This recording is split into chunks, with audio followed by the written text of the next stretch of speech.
Hello, and welcome to this episode of Be the Wolf. Today, I want to talk to you about why you never get what you want.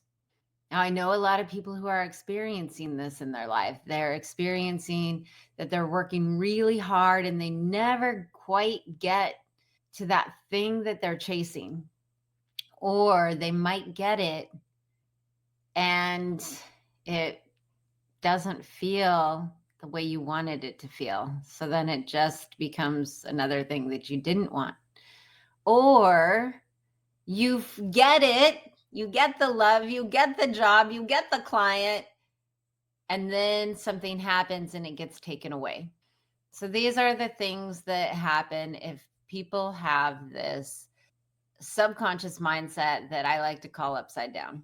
And so I'm going to dig deep into that today, help you understand what might be the driving force beyond what you're aware of, right? So often when we don't get what we want consistently over and it's always out of reach, we can smell it, we can taste it, we can almost touch it, we can almost grab it. But if we do grab it, it slips through our fingers like sand. Now, you might be thinking, I'm just unlucky. The good things don't happen to me, or I'm not working hard enough, or there's something wrong with me. That's a big one. Something wrong with me. What the fuck is wrong with me? Why are all these other people getting the things that they want, but why is it never happening for me? And so I want to talk to you about what's really creating that. And some of you might not like what I have to say. And some of you, it might open your eyes and really open up something for you, which will allow you to actually start taking steps to get the things that you want, have the things that you want, and have them actually feel good. Because let's face it, there are a lot of people out there who have all the things, right? They have the relationship, they have the great business, they have the beautiful children, they have the travel lifestyle, they have money freedom and time freedom, but they're just fucking miserable. And, or they're really just miserable is a good way to put it. And there are a lot of people who don't have all of those things and they're also just fucking miserable. And there's everything in between. And then there's also some people who have all the things, the business, the relationships, the friends, the family, and it feels really good. And they feel so happy and free and inspired and fulfilled in their life. And there are some people who have not a lot.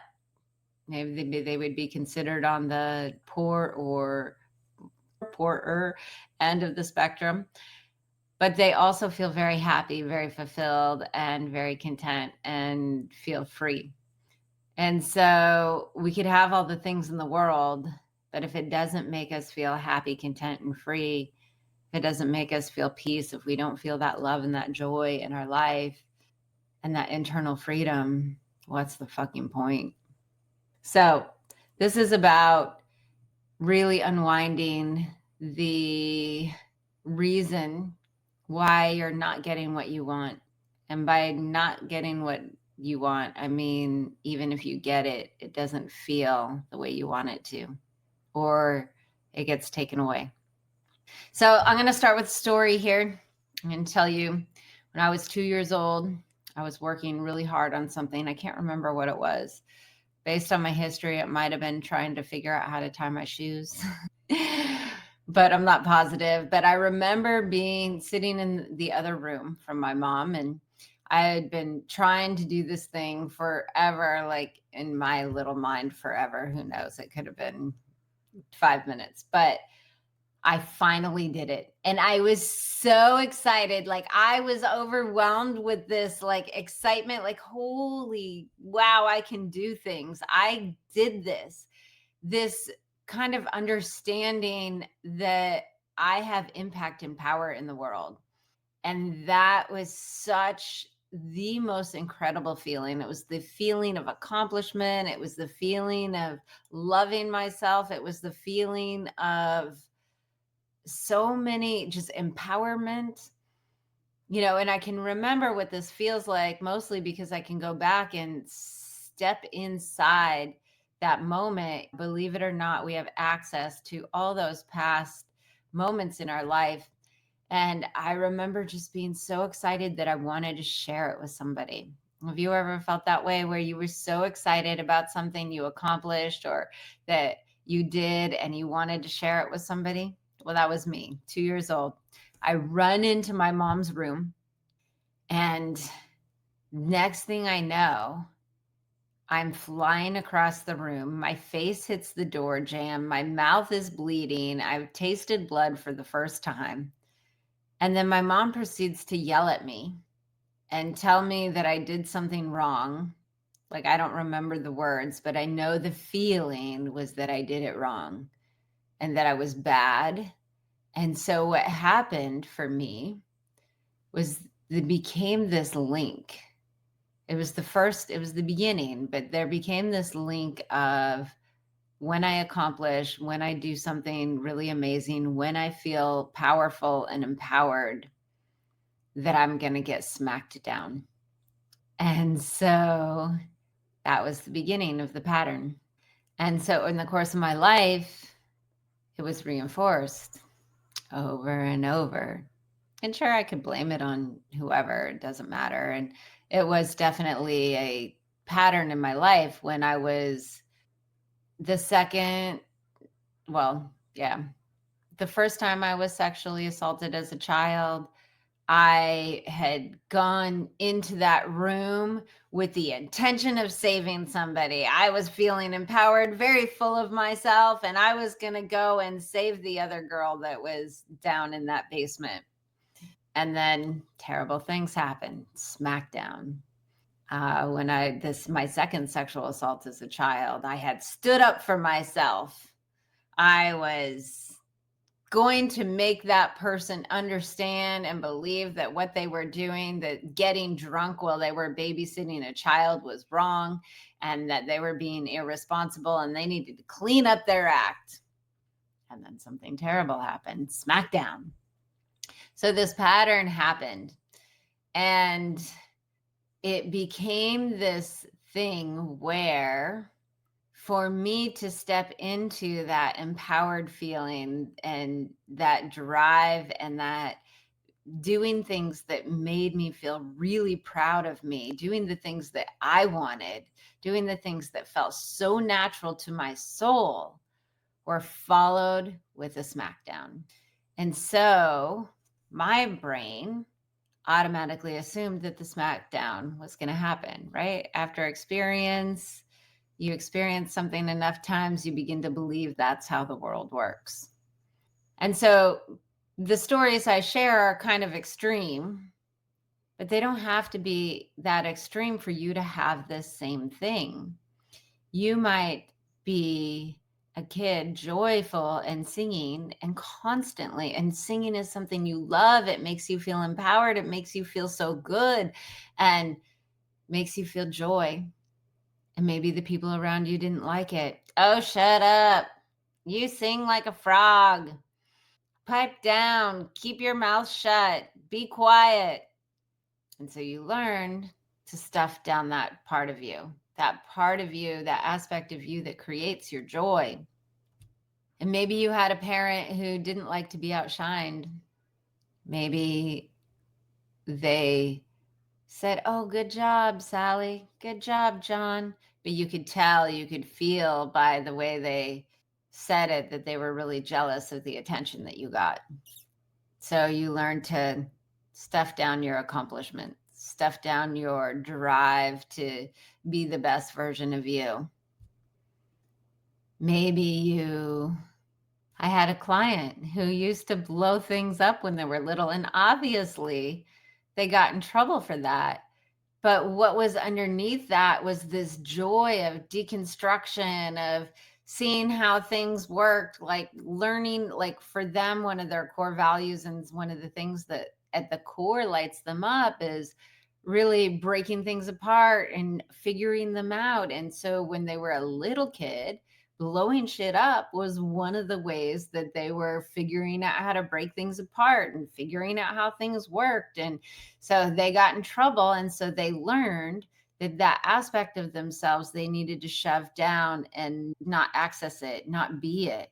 So everybody has this to some degree because let's just face it, your early caregivers are trying to keep you in line. They can't just let you run around and do anything and everything because, we live in this society where you can't just let your kids run across the street and, oh, I see a cat. I'm so excited about the cat and just run in the middle of the street. So there's not to some parents are better than others, but even if you have the greatest parents in the world, this stuff can happen, especially if you have a parent who had a lot of anxiety, had a lot of fear, or internally was inconsistent or unpredictable. This kind of upside down thing that I'm talking about is probably going to be a little stronger for you. So now, what ends up happening is you end up fearing the good emotions. And for me, that's definitely what happened. If it was something that I wanted, I could not do it without that backlash of shame or something bad. And if I look back at my life, if I really examine my entire life, I write out everything that's happened to me in my timeline, I could see it so clearly. Every time I got what I wanted, it was followed by some sort of a smackdown, whether it was shame, whether it was something bad happening, whether it got taken away, whether it was me sabotaging it at a subconscious level. There was always a smackdown after I got something that I really wanted, at least like 90% of the time. And if something's running 80 to 90% of the time in your life, then you believe that's how life works. So it went so deep that when I was trying to unwind my money beliefs, I think a lot of people out there, especially entrepreneurs, are looking at their money mindset. How do I unwind my money beliefs and my scarcity mindset? And one of the things that I always did in my life, I saved my money. I always had a financial cushion because that's what I was supposed to do. That was what was safe. But when it came to spending money on things that I wanted, if I want like things that made me happy, that lit me up, like going to concerts, right? One of my biggest joys is live music. Working on my art when I was a photographer and I had my photography business, there were things that I needed to buy for that career, but that was about love and was about what I really wanted. Sometimes some nice clothes, not to like be fancy or whatever, but to just feel good and look good. And there's a difference between wanting clothes because you're trying to fill up, but then there's a difference between something that you need and that feels good and makes you feel good. So these things that I really wanted, I would put on a credit card as opposed to use that real money that I had saved. And what that did is it completed the loop, right? I just talked about how there was always a smackdown of followed by shame or it getting taken away or something bad happening. In my family, having credit card debt was like the most shameful thing you could do. And so if I bought the things that I wanted and put it on a credit card, and then I completed the shame circle. I completed the thing that I want, followed by the shame. And then, I mean, the good thing is that I could actually enjoy the concert. I could actually enjoy the thing, but then I would still have this looming shame in the back of my mind living with me about having this debt. But I would never use my real money. Honestly, like back in those days, I don't think I used real money for one concert ever. any of my big photography purchases or my framing for the art shows or things like that, I never used the real money, because subconsciously, for me to have joy, then there would always have to be a smackdown. So it was upside down. So there was this fear in my body, in my nervous system, that joy, it sucks to say, that joy equals pain. And so I built my life so that I wouldn't actually get the joy of accomplishment, right? My core values are expression, which is why I like the photography, the art, the music, those things were so important to me and light me up. Pushing the edges, pushing the limits, one of my other deepest core values. So if I'm going to really push the edges and grow a business and live this really big, full life, I couldn't do it, because leaning into those things that brought me joy came with this overwhelming fear of flying across the room and hitting the door jamb of those terrible sexual assaults that happened to me as a kid. And all the times I got yelled at, all the times I got sent to sit in the car alone for hours, all the times that not great things happened to me. And again, I had some big stuff, but it doesn't mean, if your stuff was small, it doesn't mean that it's not as big of a deal, or in perceived small. To you as a little kid, it might have been just as big as some of these quote big traumas I experienced. And so if you had that experience of every time you stepped more fully into the things that brought you joy, you got in trouble, you likely have this nervous system thing where when you try to step into the things that you really love or the things that you really want, there's this fear that something terrible is on the horizon. It's like that feeling like the rug's going to be pulled out from underneath you, or the other shoe is going to drop.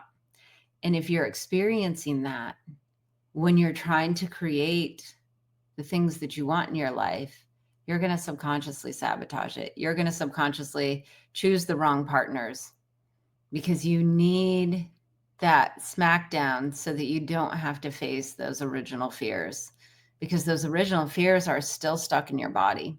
And the more you lean into joy and the things that make you feel good, the closer you get to tapping into those unprocessed emotions. Because let's face it, when you're a little kid and your parents are screaming and yelling, that's overwhelming as fuck. And when you're super overwhelmed, especially as a child, you don't often process the entire emotional content. So those emotions live within you. Those unprocessed emotions live within you. And now your subconscious is doing everything it can to make sure that you never get close to tapping those, because when you were a little kid, you were overwhelmed and you couldn't process them. So your mind, your subconscious mind, which its number one priority is to keep the body safe, thinks that you do not have the capability to handle that situation, handle those emotions, because if you did, you would have processed the emotions. So now your mind has been subconsciously deterring you away from anything that might lead to you tapping into those emotions. So anytime you feel joy, your mind is like, oh shit, the other shoe's going to drop. Oh shit, we might have to process those other emotions if we get too much of this joy. So you subconsciously sabotage. And this stuff is deep, you guys. You've got to look really deep to actually see it. But if you see the pattern of getting what you want, followed by losing it, or always almost getting what you want, but never getting it, if that's consistent in your life, you likely have this upside down thing. So I'm going to tell you a story about stepping through, what it takes to step through and start to make a shift. So there was this point in my life when I was doing this leadership training. I had done the 2 trainings before, and I really wanted this leadership training, but fuck, it was stretchy. I'd come clean to my grandma about my credit card debt, and she agreed to help me out a little bit under the condition that I do not use my credit cards. well, fuck. Now I have to do this thing that I really want, and I can't put it on a credit card. And not only that, I don't have the money for it. I have enough money to pay for the training, but I've got to fly to Colorado 4 times. I've got to give up my weekend shifts. I was bartending at the time, which is where all your money is. So I have to give up a whole bunch of weekend shifts, and I have to give up one of my jobs because I needed to do that in order to make this work. I had 5 jobs at the time. Talk about scarcity. Like, oh my God, got to make sure I'm safe. If I lose one job, I'll still be okay. Anyway, so I'd given up all this. I'd let go of all the safety nets, right? I have to figure out how to do this with my real money, which was a big stretch for me, right? Stepping into what I wanted, using my real money. Fuck. So I get to the training and I'm already stretched out to the max financially. Just don't know how. I'm barely like, I know I'm going to figure it out, but it's so tight. I don't even know. And I get there and they tell me that, well, our mandatory weekly meetings are going to be Wednesday nights. Oh shit. I have a shift on Wednesday nights. So that means I have to give up another one of my jobs. Not just a shift, but a job, because that was the only shift I had at that job. So I'm sitting there like freaking out, and my nervous system starts to freak out. And during this time period in my life, I wasn't really a person to cry in front of people. But here I am in this room, sitting there, and just this overwhelming feeling starts to come up, and I start to sob. And I start to like silently sob, but it gets a little bit louder. And I'm so hysterical, like sobbing, like that sobbing, not but that sobbing, that quiet sobbing where you can't even breathe. And I'm so distraught because I can't give up this shift. Like, it is like my link to safety. And everybody in the room, we'll change the date. We'll do it on Mondays. 22 people in this room have decided they would change the date for me. My crying enrolled them into the change. But the leader, the facilitator, would not budge. And so there I am, sobbing, knowing this one person that I cannot convince, I cannot manipulate with my tears. And I use the word manipulate. I'll talk about that in a second. But I cannot get her to change her mind. And so there I am. And I have to make a decision. What do? Do I let go of all the money that I've already spent? The money I spent on the plane tickets, because I got the cheap ones that are not refundable, and just let go of this thing that I really want, that I've already given up so much for? Or do I say yes to the thing that I want? And I had to sit there with that decision. And here's the thing. I made the decision in an instant, and the tears stopped, and I was fine. And then my legs literally shook for 2 hours. So stepping into what I want and having to face that deeper fear that was still locked inside my body, like moving through that emotion, made my legs shake for 2 freaking hours.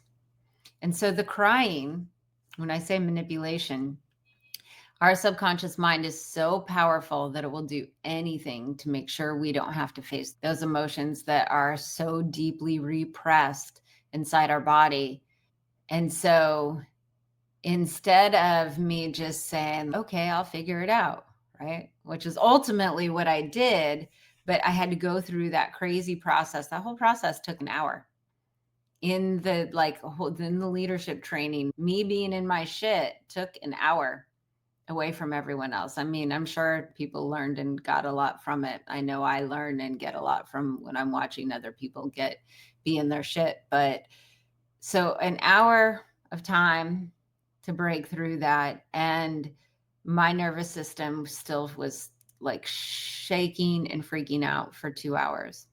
But by doing that and by processing those deeper repressed emotions, that were shaking out through my body. Is literally a trauma shake. If you've ever seen animals who get chased, like antelope gets chased by the cheetah, and then once they get to the place of safety, they shake it out. They shake out that trauma. And so that trauma had been locked in my body. And so that was a great thing. That was a great step.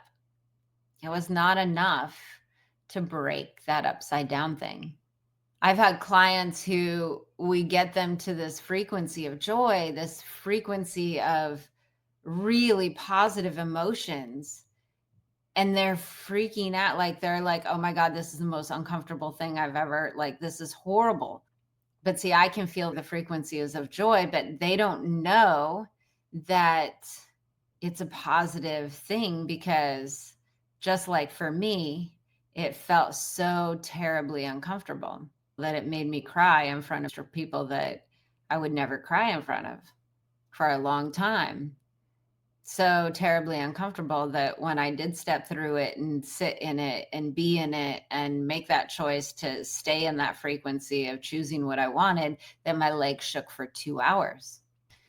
So consider that if you're having trouble getting what you want, holding on to what you want, if you catch yourself self-sabotaging a lot, you might have this upside down thing too, where it's almost impossible for you to really step into what you want without going through a major uncomfortable spell. The good news is, though, the more of that stuff that you process, the more you break free from it, the more ease and flow you have. Because you consider, if you're so powerful that you've spent your life not getting what you want because of this barrier of this unprocessed, repressed emotion. Imagine what happens when you break free from it. All that effort that you've been subconsciously putting to making sure you don't get what you want, so you don't hit that repressed, unprocessed emotion, now gets fueled towards getting what you want. So all that conscious effort you've been putting towards getting what you want gets supercharged like fucking crazy. It's a beautiful thing to watch. And it's a beautiful thing to watch in my own life, how the choices I make lead to joy and how I can hold it. And I'm not going to lie, sometimes there's still a little bit of that stuff. And I honestly get excited because I know how to break through it. I know how to move through it. And when I do, it gives me more freedom, more ease, makes everything more fun, makes it fucking easy. Life is not that hard, but we're in our way emotionally and mentally. And it's really important to understand that if you're in your way emotionally and mentally, no matter what you get externally, the great relationship, the finances, the great career, the great business, even the best shape of your life, if you're emotionally and mentally feeling stuck, feeling not great, feeling trapped, feeling like nothing's going your way, if you're feeling that way internally, even if you have all the things, you're not free. And until you break through that stuff, that mental and emotional stuff, you'll never feel free no matter what you get. And it will never feel like what you expect it to, because the external can change. You can have everything, you can have all the things, you cannot have all the things. But the internal stays the same. That's old saying, wherever you go, there you are. If you're not internally free, you won't experience the feelings that you hoped all those things would get you.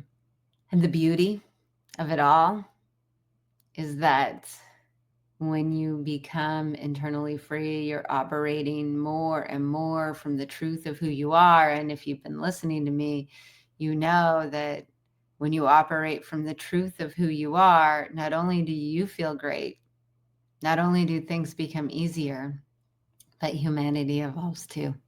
We'll see you later. We'll see you next time on Be the Wolf. Bye, everyone.